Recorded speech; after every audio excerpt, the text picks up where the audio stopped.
Hi friends, అందరూ బాగున్నారా? ఈ మొక్క గుర్తుపట్టారా? యాపిల్ బీర్ అండి. ఆల్రెడీ ఒకసారి మీకు పూత వచ్చినప్పుడు చూపించాను. ఆ పూత అంతా రాలిపోయిందండి. ఇది రెండోసారి. చూడండి పూత ఎలా వస్తుందో. ఇది ఆఫ్రికన్ జాతికి చెందిందండి మొక్క. ఈ మొక్క రేగిపండు జాతికి చెందిందండి. మన పేగుల్లో చెడు ఉన్నా కానీ ఈ కాయ తింటే చెడు కొట్టేస్తుందండి. ఇది రెడ్ యాపిల్ బేర్ అండి.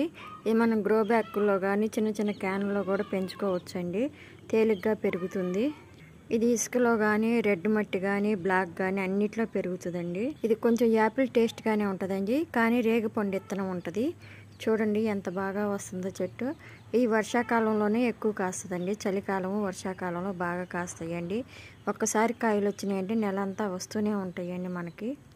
చూసారా, ఇప్పుడే చిన్న కాయలుగా కూడా రెడీ అవుతున్నాయి. చూడండి, చిన్న కాయలుగా కూడా రెడీ అవుతున్నాయండి. ఎంత బాగా వచ్చిందో. మీరు కూడా మన టెర్రస్ గార్డెన్ మీద ఈజీగా పెంచుకోవాల్సిన మొక్క అండి. నచ్చితే లైక్ చేయండి, షేర్ చేయండి, సబ్స్క్రైబ్ చేయండి.